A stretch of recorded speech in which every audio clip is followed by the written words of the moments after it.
जब मैं 8 साल का था तब मेरे परिवार के साथ एक अप्रत्याशित घटना हो गई।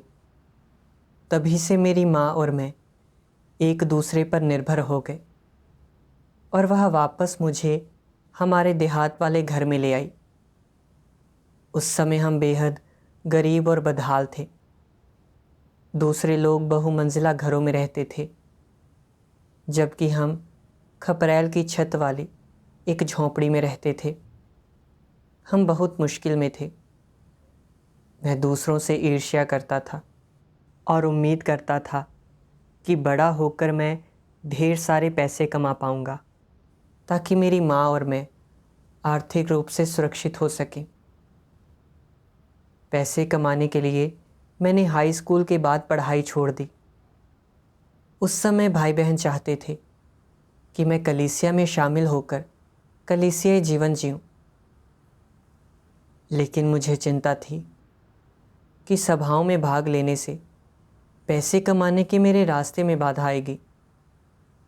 मैं अभी भी कम उम्र का था और मुझे शादी करके भविष्य में जीवन यापन करना था। मुझे हर काम के लिए पैसे की ज़रूरत पड़ने वाली थी।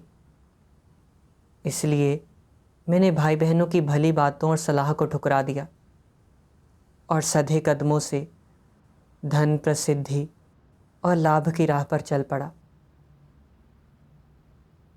मैंने निर्माण कार्य और कुली का काम भी किया। फिर मैंने मार्केटिंग की पढ़ाई की और कुछ रिश्तेदारों के साथ मिलकर कारोबार भी किया। आखिरकार कारोबार में लगातार सफलता मिलती गई और जिस छोटी सी दुकान से हमने शुरुआत की थी, वह कुछ ही वर्षों में बढ़कर लगभग 1 दर्जन कर्मचारियों वाली एक छोटी कंपनी बन गई। छोटी सी उम्र में ही मैं बॉस बन गया और अच्छे खासे पैसे कमा लिए। मेरे परिवार की आर्थिक स्थिति में सुधार हुआ। मैंने एक घर खरीदा और मैं अपने जीवन के सभी बुनियादी खर्चों को पूरा करने में सक्षम हो गया। भले ही मैं खूब पैसे कमा रहा था और मेरा दैहिक जीवन संतुष्ट था, लेकिन मेरा मन लगातार दुखी रहता था। पैसे कमाने के लिए मुझे ग्राहकों के साथ खुशी का दिखावा करना पड़ता था। उनकी चापलूसी और खुशामद करनी पड़ती थी और लोगों से झूठ बोलना और उन्हें धोखा देना मेरी दिनचर्या बन गई थी। मैं अपने स्वार्थ के लिए कुछ भी करने से नहीं चूकता था और एक इंसान की तरह नहीं जी रहा था। पहले मैं देख चुका था कि परमेश्वर के वचन हमें ईमानदार व्यक्ति बनने के लिए कहते हैं। हर बार इसके बारे में सोचकर मुझे बहुत ग्लानि होती थी। उस पर भी मैं दिन रात अपना सारा समय और ऊर्जा व्यवसाय में लगा रहा था और हमेशा ग्राहकों के साथ अच्छा व्यवहार और रवैया बनाए रखता था। जब वे मुझे किसी चीज़ का इंतज़ाम करने के लिए कॉल करते तो मैं तुरंत उसे पूरा करता था, मानो मैं किसी शाही आदेश पर अमल कर रहा हूँ। लेकिन जब कभी माँ चाहती कि मैं घर के कामों में उनकी मदद करूं या उनसे बात करूं, तो मैं हमेशा व्यस्त होने का बहाना बनाकर उनसे कहता कि वे मुझे परेशान न करें। मैं सभाओं में भी शामिल नहीं होता था और शायद ही कभी प्रार्थना करता था। मेरी हालत पूरी तरह से एक आस्थाहीन अविश्वासी जैसी थी। मैं ना चाहते हुए भी धीरे धीरे भ्रष्ट हो गया, क्योंकि व्यवसाय में संबंध बहुत महत्वपूर्ण होते हैं। इसलिए हर दिन मैं यही सोचता रहता था कि ग्राहकों के साथ संबंध कैसे बनाए रखूं। चाहे मैं जिसके साथ भी काम कर रहा होता, अगर वे मेरा फ़ायदा करा सकते थे तो मैं उनकी तारीफ़ करता और उन्हें खुश करने के लिए ऐसी बातें करता जिनमें सच्चाई नहीं होती थी। मैं और ज़्यादा पाखंडी और धोखेबाज बनता जा रहा था और यह चीज़ उस स्थिति में पहुंच गई थी जहां मैं दोगलेपन का व्यवहार कर रहा था। मुझे अपने इस व्यवहार से घृणा हो गई थी। मुझे खुद से ही नफ़रत होने लगी थी और जीने का यह तरीका रास नहीं आ रहा था। कई साल बाद जब कोविड पूरे देश में फैल रहा था, मैं संक्रमित हो गया और मेरे पूरे शरीर में बहुत दर्द रहता था। मेरे लक्षण शुरू होने से कई घंटे पहले मैं ऊर्जा से भरा हुआ था और विभिन्न व्यावसायिक मामलों में व्यस्त था। जब अचानक मुझ में खड़े होने की भी ताकत नहीं रही, मैं बिस्तर पर पड़ा हुआ था। मेरी सभी मांसपेशियां दर्द से टूट रही थी और ऐसा लग रहा था जैसे मेरा सिर फट जाएगा।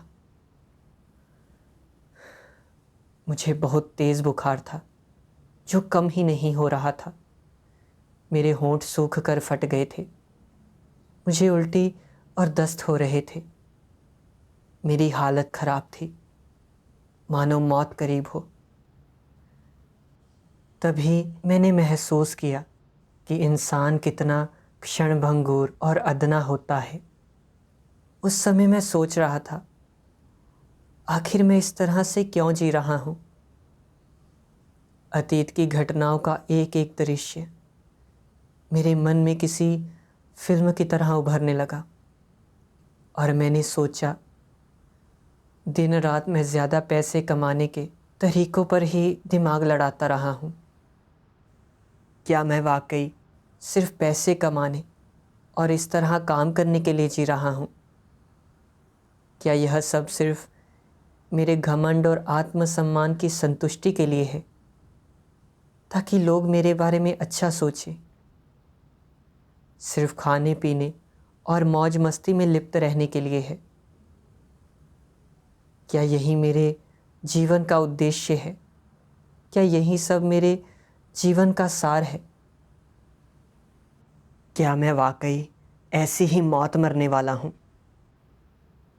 यह सोचकर मैं गहरे पश्चाताप से भर गया। मुझे पछतावा हुआ कि मैंने शुरू से ही परमेश्वर पर ठीक से विश्वास नहीं किया था और कलीसिया जीवन नहीं जिया था। मुझे बहुत पछतावा हुआ और मैं इस तरह से मरना नहीं चाहता था। मुझे पहले पढ़े हुए परमेश्वर के वचन याद आए।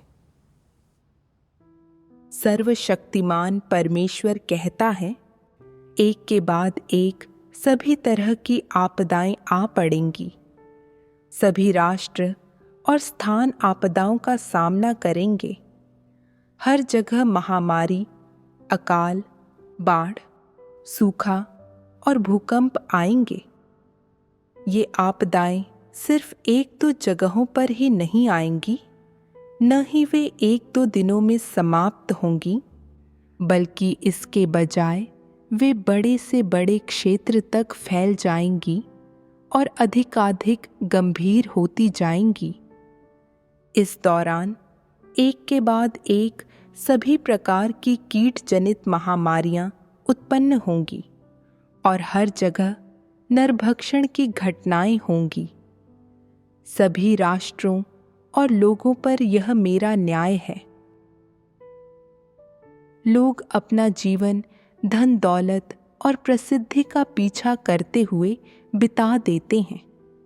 वे इन तिनकों को यह सोचकर कसकर पकड़े रहते हैं कि केवल ये ही उनके जीवन का सहारा है, मानो कि उनके होने से वे निरंतर जीवित रह सकते हैं और मृत्यु से बच सकते हैं।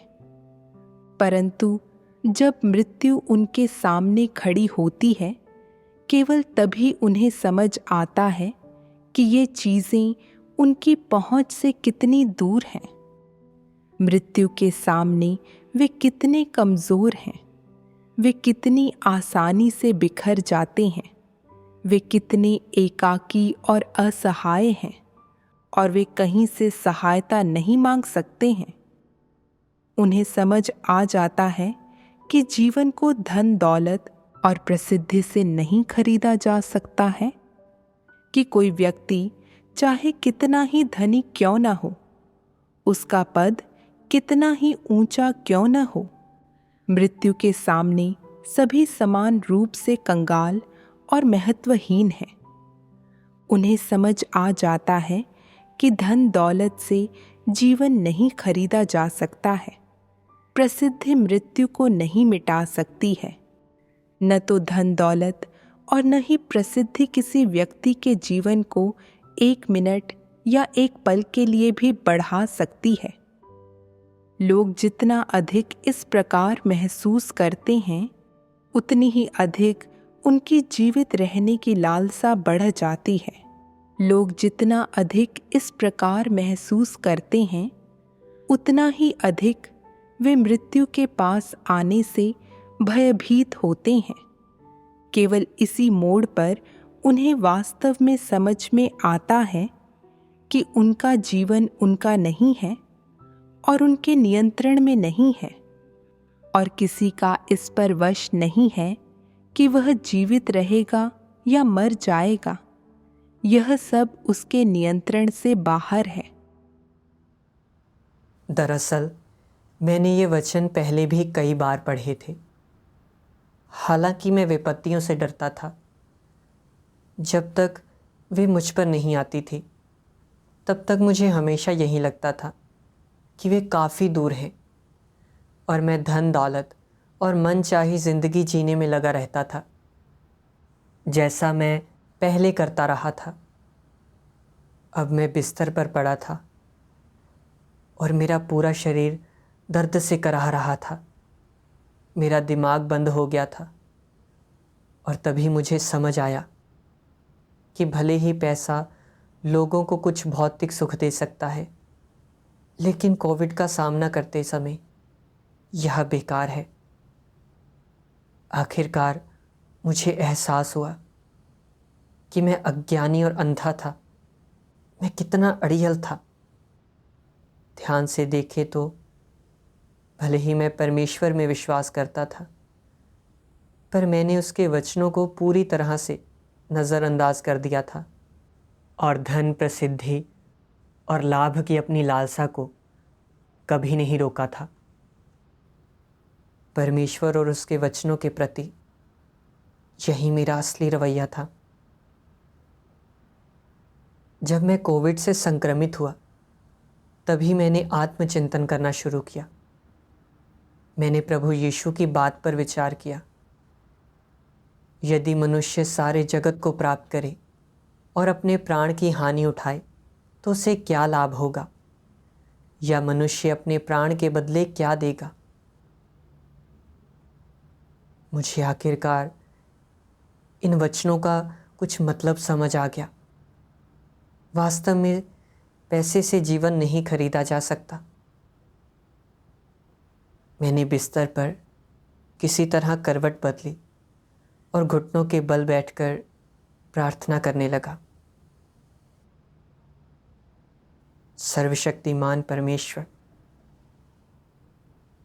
मैं कितना अज्ञानी और अंधा हूँ। अपने जीवन में इस हद तक पहुँचने के लिए सिर्फ मैं ही दोषी हूँ। तुम हमेशा से मुझे बचाते रहे हो। भाई बहनों के ज़रिए मुझे बार बार कलीसिया जीवन में हिस्सा लेने के लिए आमंत्रित करते रहे हो, लेकिन मैंने इसे कभी नहीं स्वीकारा और तुम्हारे उद्धार को अस्वीकार कर दिया। हे परमेश्वर, मुझे बहुत पछतावा है। अब मैं समझ गया हूँ कि पैसे से स्वास्थ्य या जीवन नहीं खरीदा जा सकता। मैं हमेशा पैसे के पीछे भागता रहा। मैं चाहता था कि इसका इस्तेमाल अपनी ज़िंदगी को बेहतर बनाने में करूं, लेकिन पैसे कमाने के लिए मैं शारीरिक और भावनात्मक रूप से इतना थक गया कि मैं लगभग मर ही गया। मैं ऐसे दर्दनाक तरीके से नहीं जीना चाहता। मैं आपसी धोखाधड़ी से भरे इस माहौल में पाखंडी की तरह नहीं जीना चाहता। हे परमेश्वर, मुझे माफ़ कर दो और मुझे एक और मौका दो। मुझे बचा लो। इस तरह मैंने प्रार्थना की और पश्चाताप किया। हालांकि मेरा शारीरिक दर्द ज़रा भी कम नहीं हुआ, लेकिन उस पल मेरा दिल ऐसी गर्माहट महसूस कर रहा था जैसे कोई बच्चा अपने माता पिता की गोद में लिपटा हो। अगले दिन मेरी माँ को पता चला कि मैं संक्रमित हो गया हूँ और वह मेरी देखभाल करने आई। उसने मुझे सर्वशक्तिमान परमेश्वर के कई वचन पढ़कर सुनाए और उनमें से कुछ ने मुझ पर गहरी छाप छोड़ी। सर्वशक्तिमान परमेश्वर कहता है, शैतान मनुष्य के विचारों को नियंत्रित करने के लिए प्रसिद्धि और लाभ का तब तक उपयोग करता है जब तक सभी लोग प्रसिद्धि और लाभ के बारे में ही नहीं सोचने लगते। वे प्रसिद्धि और लाभ के लिए संघर्ष करते हैं, प्रसिद्धि और लाभ के लिए कष्ट उठाते हैं, प्रसिद्धि और लाभ के लिए अपमान सहते हैं, प्रसिद्धि और लाभ के लिए अपना सर्वस्व बलिदान कर देते हैं और प्रसिद्धि और लाभ के लिए कोई भी फैसला या निर्णय ले लेते हैं। इस तरह शैतान लोगों को अदृश्य बेड़ियों से बांध देता है और उनमें उन्हें उतार फेंकने का न तो सामर्थ्य होता है न साहस। वे अनजाने ही ये बेड़ियां ढोते हैं और बड़ी कठिनाई से पैर घसीटते हुए आगे बढ़ते हैं। इस प्रसिद्धि और लाभ के लिए मानव जाति परमेश्वर से दूर हो जाती है, उसके साथ विश्वासघात करती है और अधिकाधिक दुष्ट होती जाती है। इसलिए इस प्रकार एक के बाद एक पीढ़ी शैतान की प्रसिद्धि और लाभ के बीच नष्ट होती जाती है। पैसा दुनिया को नचाता है, यह शैतान का एक फलसफा है। यह संपूर्ण मानव जाति में, हर मानव समाज में प्रचलित है। तुम कह सकते हो यह एक रुझान है। ऐसा इसलिए है क्योंकि यह हर एक व्यक्ति के हृदय में बैठा दिया गया है, जिन्होंने पहले तो इस कहावत को स्वीकार नहीं किया, किंतु फिर जब वे जीवन की वास्तविकताओं के संपर्क में आए तो इसे मूक सहमति दे दी और महसूस करना शुरू किया कि ये वचन वास्तव में सत्य हैं। क्या यह शैतान द्वारा मनुष्य को भ्रष्ट करने की प्रक्रिया नहीं है? शायद लोग इस कहावत को समान रूप से नहीं समझते, बल्कि हर एक आदमी अपने आसपास घटित घटनाओं और अपने निजी अनुभवों के आधार पर इस कहावत की अलग अलग रूप में व्याख्या करता है और इसे अलग अलग मात्रा में स्वीकार करता है। क्या ऐसा नहीं है? चाहे इस कहावत के संबंध में किसी के पास कितना भी अनुभव हो, इसका किसी के हृदय पर कितना नकारात्मक प्रभाव पड़ सकता है। तुम लोगों में से प्रत्येक को शामिल करते हुए दुनिया के लोगों के स्वभाव के माध्यम से कोई चीज प्रकट होती है। यह क्या है? यह पैसे की उपासना है। क्या इसे किसी के हृदय में से निकालना कठिन है? यह बहुत कठिन है। ऐसा प्रतीत होता है कि शैतान का मनुष्य को भ्रष्ट करना सचमुच गहन है। शैतान लोगों को प्रलोभन देने के लिए धन का उपयोग करता है और उन्हें भ्रष्ट करके उनसे धन की आराधना करवाता है और भौतिक चीज़ों की पूजा करवाता है। और लोगों में धन की इस आराधना की अभिव्यक्ति कैसे होती है? क्या तुम लोगों को लगता है कि बिना पैसे के तुम लोग इस दुनिया में जीवित नहीं रह सकते, कि पैसे के बिना एक दिन जीना भी असंभव होगा? लोगों की हैसियत इस बात पर निर्भर करती है कि उनके पास कितना पैसा है और वे उतना ही सम्मान पाते हैं। गरीबों की कमर शर्म से झुक जाती है, जबकि धनी अपनी ऊंची हैसियत का मजा लेते हैं। वे ऊंचे और गर्व से खड़े होते हैं, जोर से बोलते हैं और अहंकार से जीते हैं। यह कहावत और रुझान लोगों के लिए क्या लाता है? क्या यह सच नहीं है कि पैसे की खोज में लोग कुछ भी बलिदान कर सकते हैं? क्या अधिक पैसे की खोज में कई लोग अपनी गरिमा और ईमान का बलिदान नहीं कर देते? क्या कई लोग पैसे की खातिर अपना कर्तव्य निभाने और परमेश्वर का अनुसरण करने का अवसर नहीं गवा देते? क्या सत्य प्राप्त करने और बचाए जाने का अवसर खोना लोगों का सबसे बड़ा नुकसान नहीं है?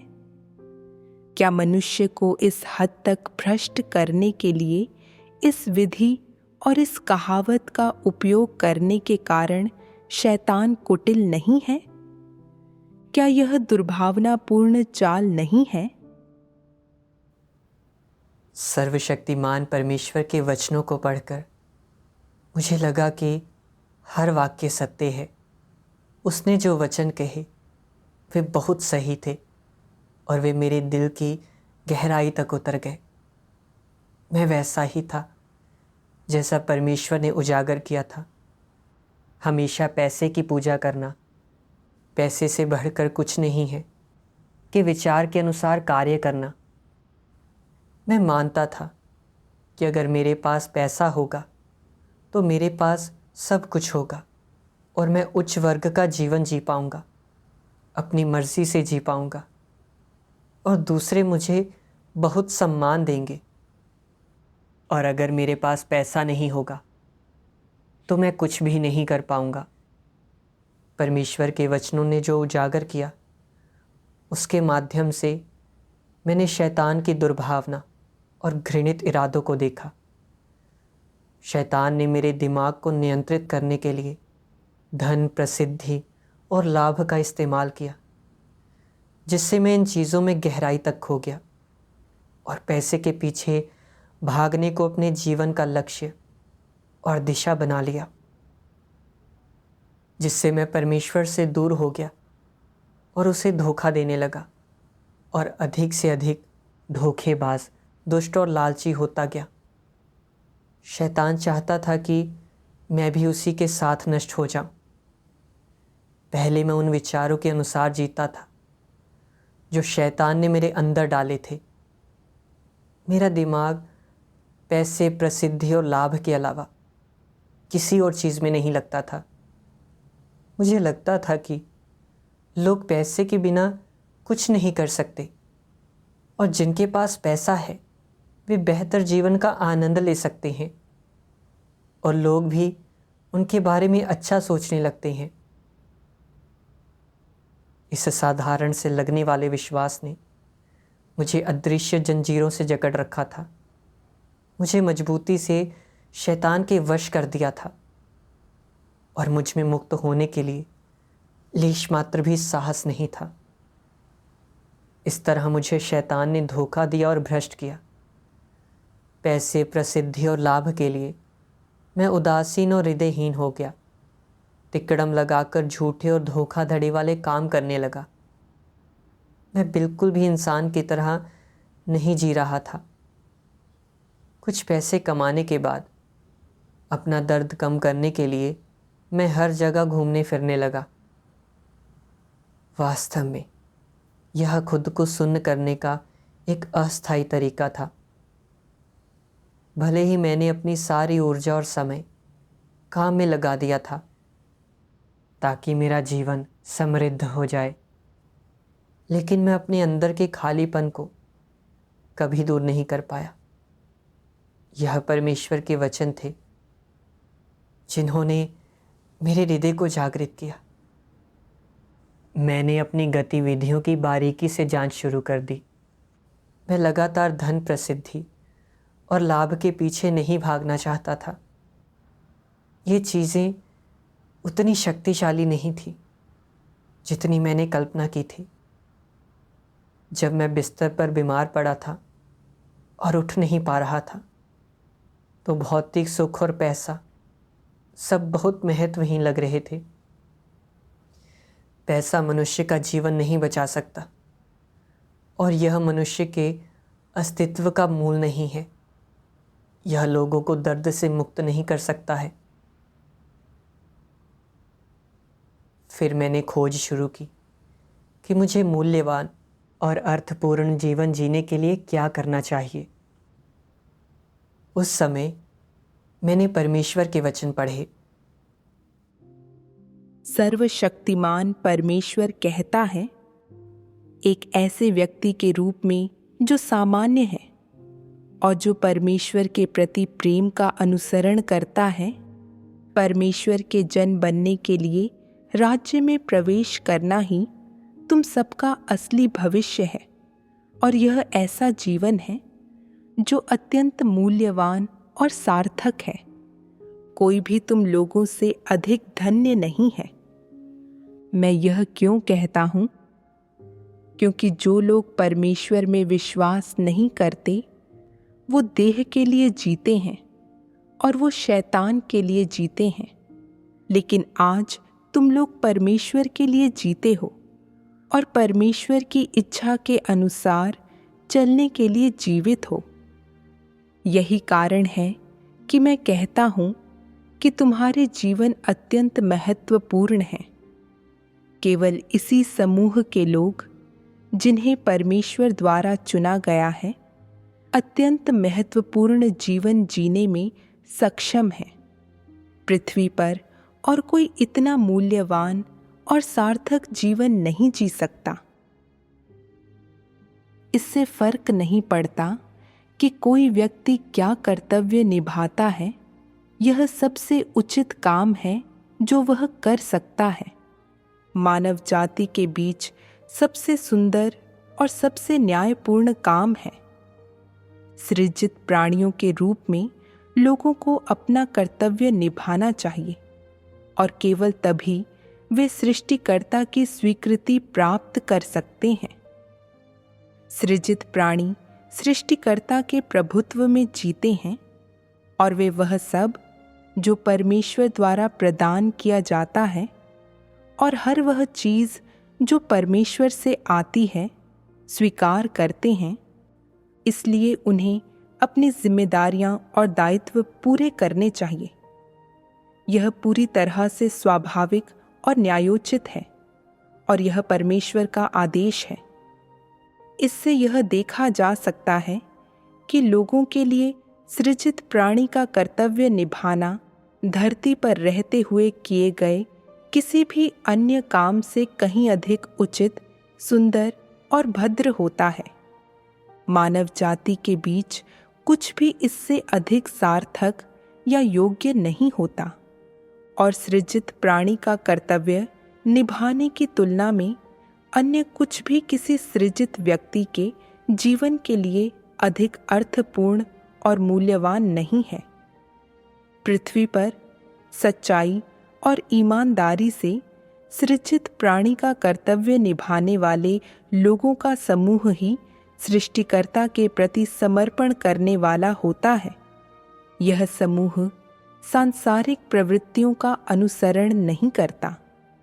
वे परमेश्वर की अगुवाई और मार्गदर्शन के प्रति समर्पण करते हैं, केवल सृष्टिकर्ता के वचन सुनते हैं, सृष्टिकर्ता द्वारा व्यक्त किए गए सत्य स्वीकारते हैं और सृष्टिकर्ता के वचनों के अनुसार जीते हैं।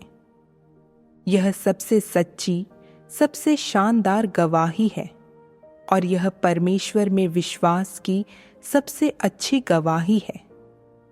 सृजित प्राणी के लिए एक सृजित प्राणी का कर्तव्य पूरा करने में सक्षम होना सृष्टिकर्ता को संतुष्ट करने में सक्षम होना मानव जाति के बीच सबसे सुंदर चीज होती है, और यह कुछ ऐसा है जिसे एक कहानी के रूप में फैलाया जाना चाहिए ताकि सभी लोग इसकी प्रशंसा करें। सृजित प्राणियों को सृष्टिकर्ता जो कुछ भी सौंपता है उसे बिना शर्त स्वीकार लेना चाहिए। मानव जाति के लिए यह खुशी और सौभाग्य दोनों की बात है, और उन सब के लिए जो एक सृजित प्राणी का कर्तव्य पूरा करते हैं, कुछ भी इससे अधिक सुंदर या स्मरणीय नहीं होता।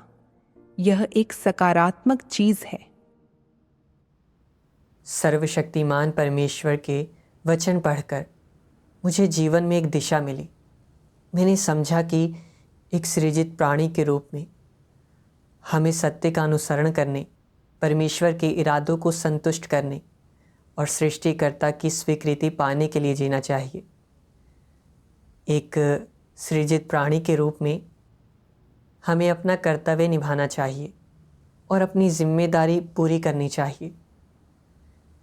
इससे अधिक मूल्यवान या सार्थक कुछ भी नहीं है। शैतान का अनुसरण करने, धन, प्रसिद्धि और लाभ के पीछे भागने से कोई सच्चा सुख नहीं पा सकता। वह अधिकाधिक स्वार्थी और लालची बन जाएगा।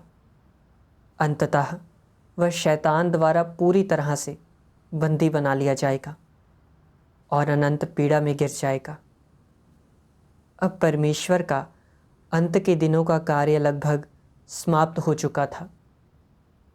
अगर मैं अब भी परमेश्वर में ठीक से विश्वास रखने के इस अवसर का लाभ नहीं उठा सका तो मैं वाकई बहुत बड़ा मूर्ख होऊंगा। मैं नहीं चाहता था कि शैतान ने मुझ में जो विचार भरे हैं उनसे मुझे नुकसान हो, और मैंने इस पीड़ा भरे जीवन से दूर जाने का मन बना लिया। 3 दिन तक बिस्तर पर पड़े रहने के बाद भी मुझे अभी भी बुखार था, लेकिन मुझे उतना दर्द नहीं हो रहा था।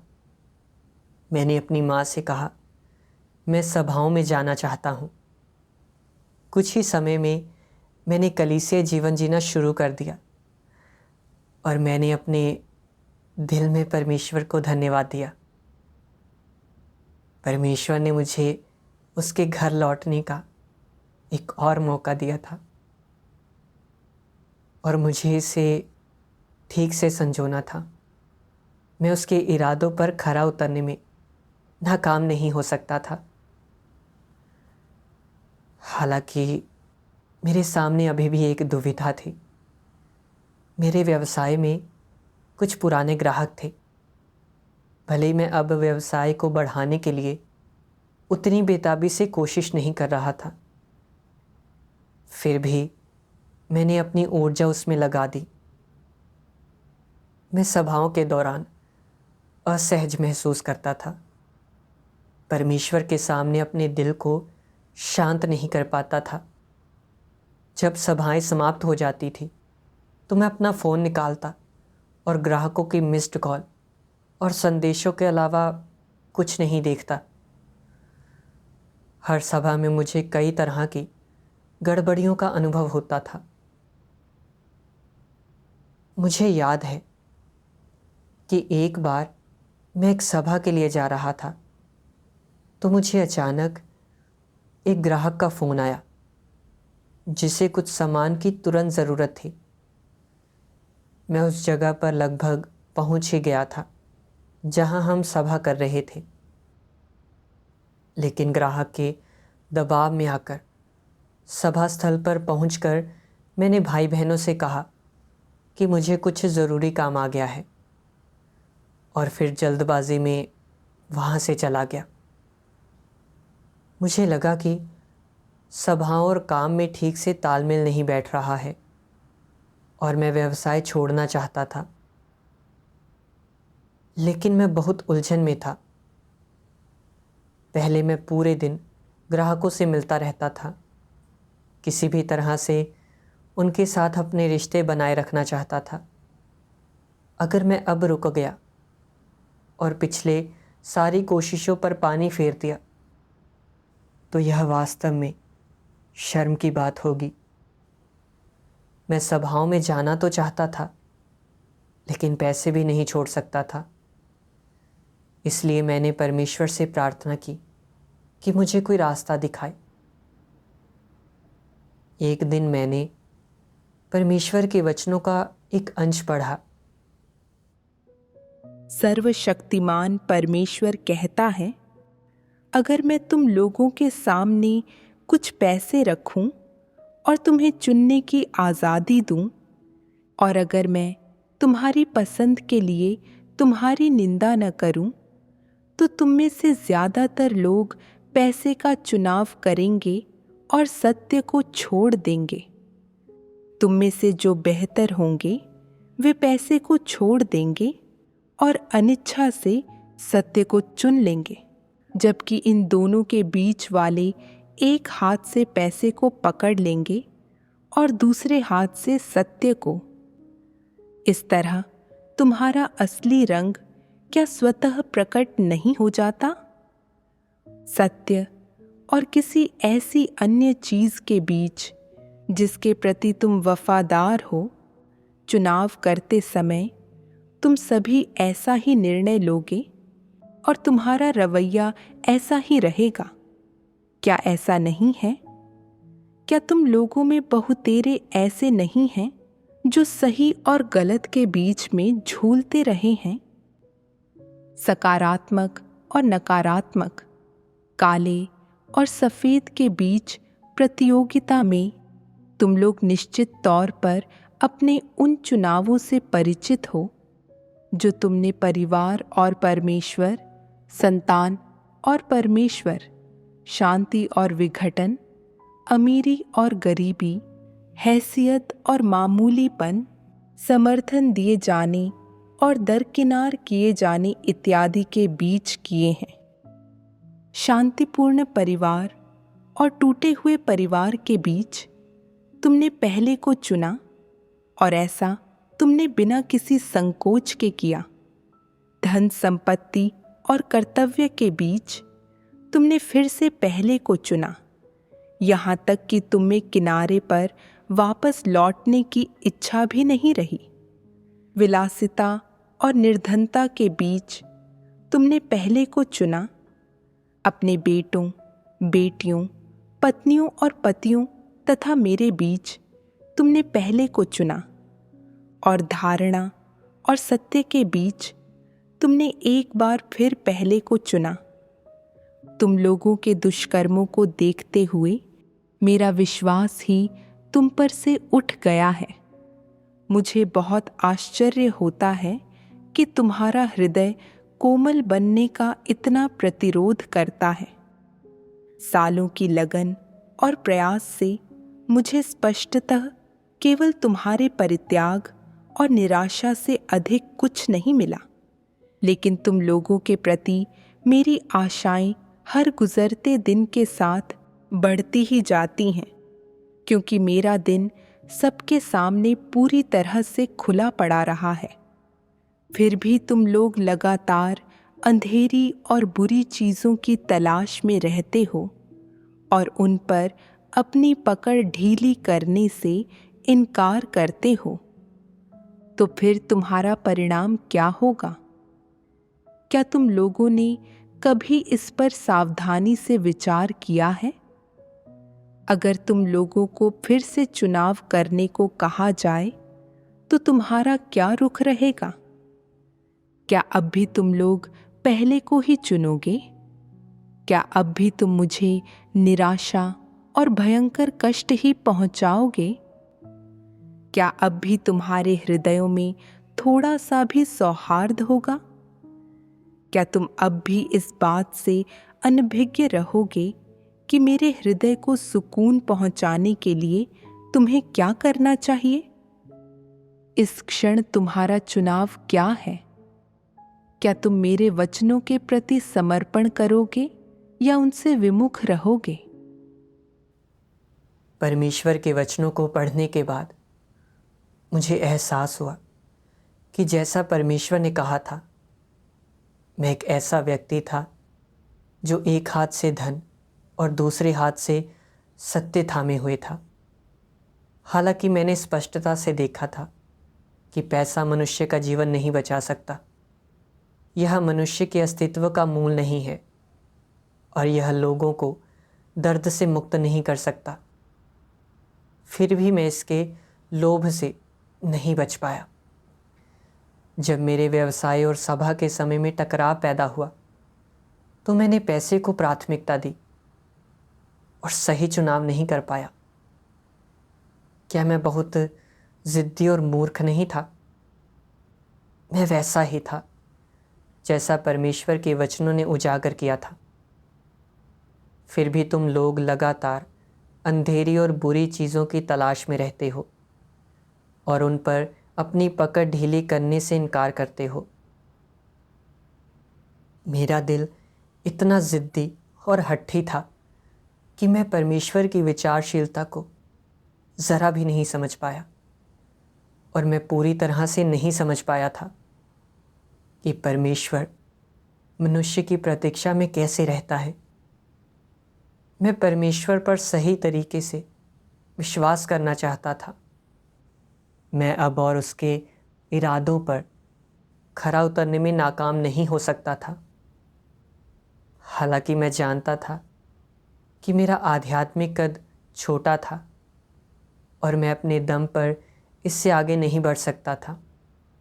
मैंने तुरंत परमेश्वर से प्रार्थना की, हे परमेश्वर, मैं ऐसे जीवन से मुक्त होना चाहता हूँ।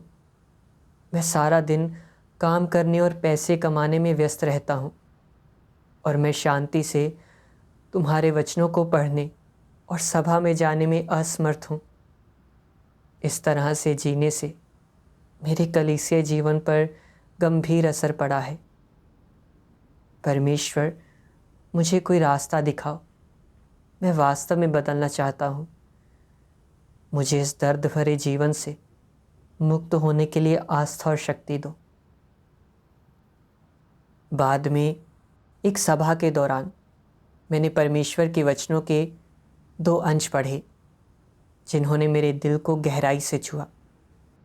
परमेश्वर के वचन कहते हैं, युवा लोगों की आंखें दूसरों के लिए धोखे और पूर्वाग्रह से भरी हुई नहीं होनी चाहिए और उन्हें विनाशकारी घृणित कृत्य नहीं करने चाहिए। उन्हें आदर्शों, आकांक्षाओं और खुद को बेहतर बनाने की उत्साहपूर्ण इच्छा से रहित नहीं होना चाहिए। उन्हें अपनी संभावनाओं को लेकर निराश नहीं होना चाहिए और न ही उन्हें जीवन में आशा और भविष्य में भरोसा खोना चाहिए।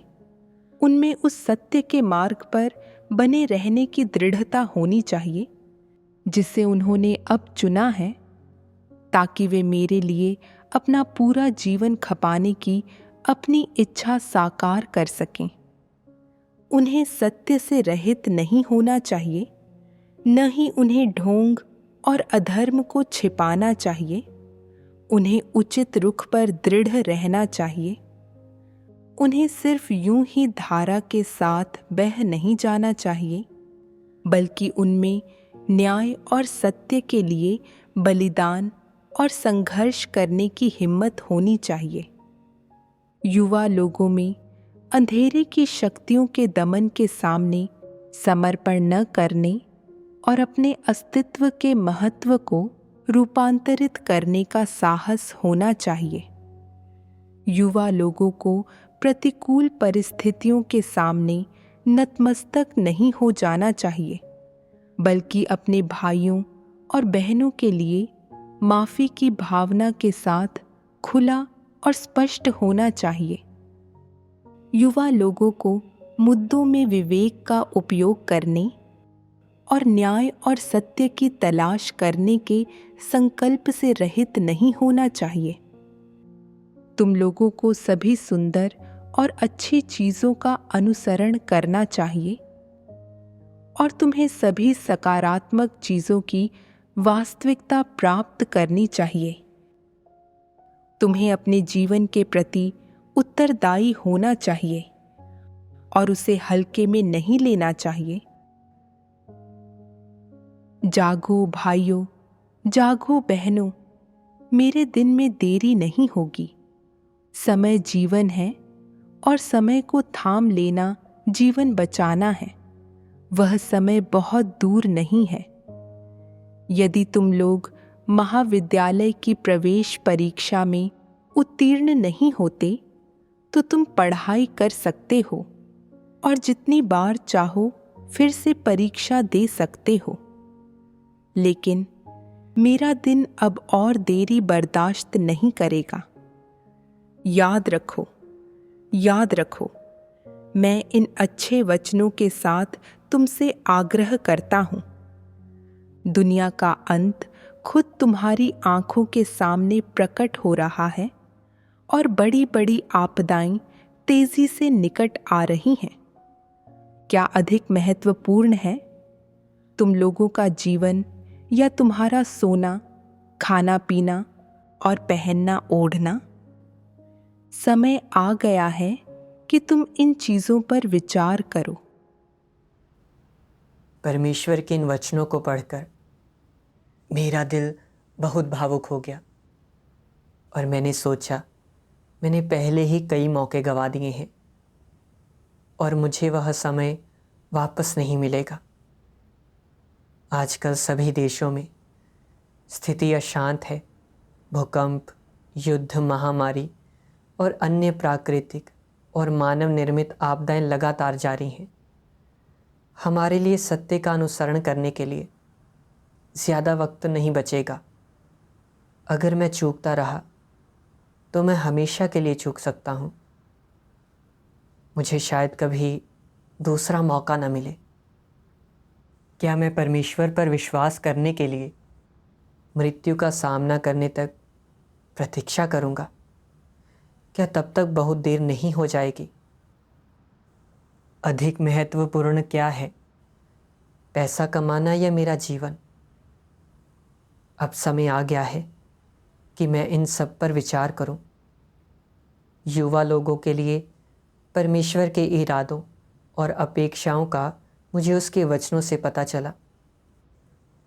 युवा लोगों में अंधेरे की शक्तियों के दमन के सामने समर्पण ना करने और अपने अस्तित्व के महत्व को रूपांतरित करने का साहस होना चाहिए।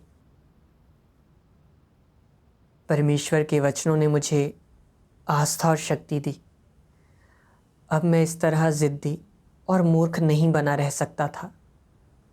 मुझे पैसे, शोहरत और लाभ के लिए नहीं जीना चाहिए। मुझे परमेश्वर में विश्वास रखने और सत्य खोजने के मार्ग पर चलना चाहिए। मुझे अपने पिछले जीवन को समाप्त करने की आवश्यकता थी और इसलिए मैंने इस व्यवसाय को छोड़ने का मन बना लिया।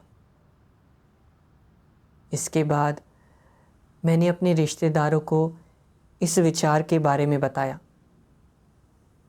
उन्होंने मुझे ऐसा ना करने के लिए मनाने की हर संभव कोशिश की।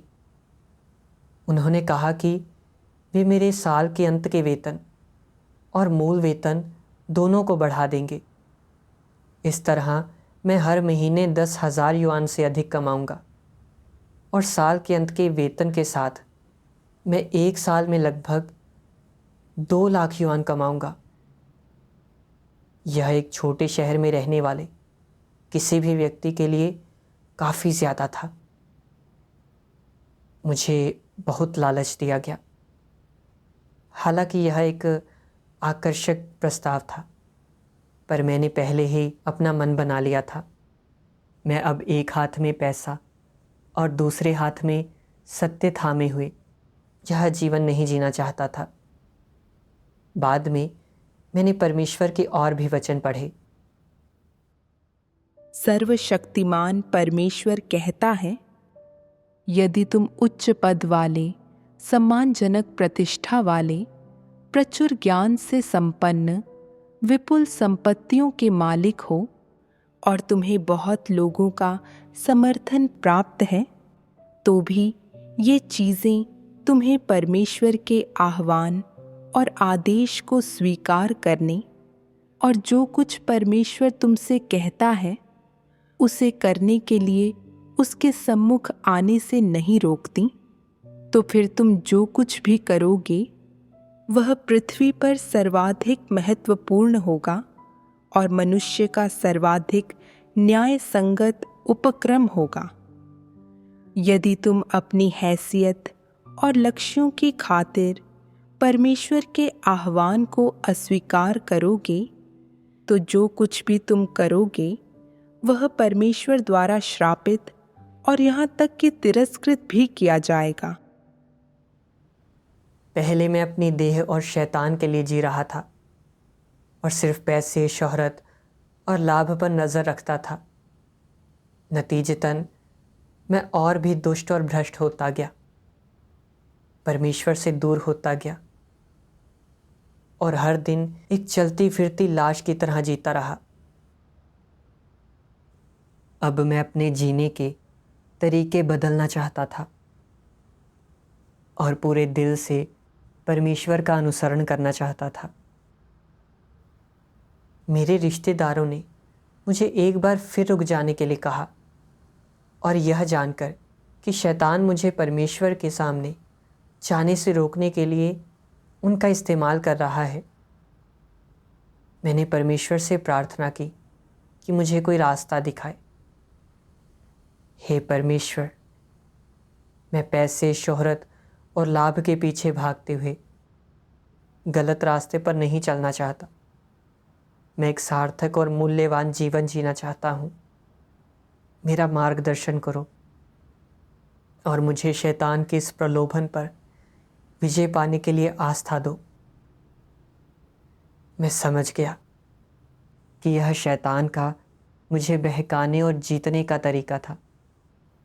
इसलिए मैंने हंसते हुए अपने रिश्तेदारों से कहा, मुझे पता है कि आपके इरादे अच्छे हैं, लेकिन मैं जवानी में ही दुनियादारी से बाहर निकलना चाहता हूँ और हमेशा रिश्तेदारों और दोस्तों पर निर्भर नहीं रहना चाहता। मैंने पहले ही निर्णय कर लिया है, मैं अकेले ही आगे बढ़ूँगा। मेरे रिश्तेदारों ने देखा कि मैंने अपना मन बना लिया है और उन्होंने मेरे चुनाव का सम्मान किया। मैं समझ गया कि परमेश्वर मुझे एक रास्ता दिखा रहा है और मैंने इस मौके का फ़ायदा उठाते हुए अपना काम छोड़ दिया। उसके बाद मैं परमेश्वर पर विश्वास करने और मन की शांति के साथ सभाओं में भाग लेने में सक्षम हो गया और मैंने अपना कर्तव्य निभाना शुरू कर दिया। भाई बहनों के साथ बातचीत करते समय मुझे अब मुखौटा लगाने और पाखंडी बनकर काम करने की ज़रूरत नहीं थी, जैसा कि मैं व्यवसाय करते समय करता था। कलीसिया में मैं हर बोझ और दिखावे को दूर कर सकता था। कोई समस्या आने पर मैं परमेश्वर से प्रार्थना कर सकता था और मैं अपने दिल को भाई बहनों के सामने खोल सकता था और उनसे संवाद कर सकता था। वे ईमानदारी और पूरे दिल से मेरी मदद करते थे। मैं महसूस कर सकता था कि भाई बहन कितने सच्चे और दयालु हैं। मैंने उनके स्नेह को महसूस किया। इस तरह का एहसास मुझे पहले कभी महसूस नहीं हुआ था। मैं इस तरह जीकर बहुत खुश था और ऐसी शांति और खुशी कोई पैसे से नहीं खरीद सकता था। अब मुझे एक साधारण सामान्य नौकरी मिल गई है और मेरे लिए बस कपड़े और खाना ही काफ़ी है। मैं अपना समय और ऊर्जा सबसे सार्थक और मूल्यवान कामों में लगाता हूँ, जैसे सत्य की खोज और अपना कर्तव्य अच्छी तरह से निभाना। परमेश्वर का धन्यवाद कि उसने मुझे कोविड होने दिया और मेरे सुन्न दिल को जगाया और मुझे अपने जीवन मार्ग और दिशा को स्पष्टता से देखने और सबसे सही विकल्प चुनने में मदद की।